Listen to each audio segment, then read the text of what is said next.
Malgré la distance, la guerre est dans toutes les têtes. Samedi matin, une soixantaine d'habitants s'est rassemblée devant la mairie de Villepreux, un moment de solidarité pour le peuple ukrainien organisé par la municipalité. Ce qui se passe, c'est vraiment horrible. Quand on voit ces villes complètement rayées de la carte, les gens complètement partis sur les routes, moi ça me fait vraiment quelque chose. On est tous concernés et tous très inquiets par rapport au conflit aujourd'hui en Ukraine et par rapport à l'invasion du pouvoir politique russe.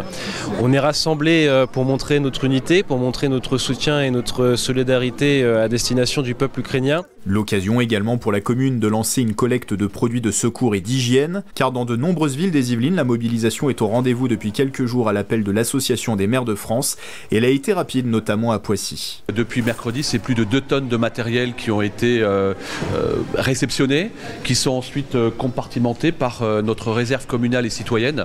C'est un élan du cœur à nul autre pareil, c'est une générosité en lettres majuscules et nos amis ukrainiens valent bien ça, évidemment. Une générosité qui s'opère dès le plus jeune âge. On a regardé les infos, il y avait des très grosses explosions, ça m'a fait beaucoup de peine. Moi j'avais pris une couverture, un dentifrice et un shampoing. On a donné des plaids et des produits d'hygiène.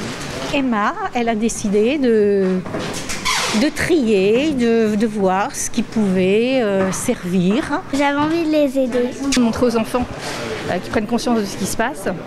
Et puis voilà, on a tous des choses à donner, donc il n'y a pas de raison de les garder. À chaque fois, les communes s'appuient sur les associations présentes dans les Yvelines. À Montigny-le-Bretonneux, la municipalité œuvre avec Perspective ukrainienne, présidée par une Nini Montaine. Lors d'une première collecte organisée en mairie le 4 mars, 80 cartons remplis de vêtements chauds, sacs de couchage et de nourriture sont partis pour l'Ukraine. Tous les vêtements qui sont arrivés, tous les vivres, beaucoup de choses qui sont arrivées en 1 heure seulement. On voit que c'est déjà plein de cartons. C'est la protection civile qui va s'en charger de les acheminer sur la frontière polonaise.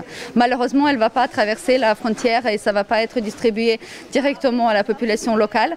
Mais pour les réfugiés qui sont de plus en plus nombreux en Pologne, Roumanie, Moldavie, les vêtements, c'est plus pour des familles qui vont arriver dans des familles françaises. Une nouvelle collecte est prévue dans la ville le 12 mars avec un rassemblement à midi devant l'hôtel de ville. L'association Perspective ukrainienne recherche aussi des familles d'accueil pour les Ukrainiens réfugiés en France.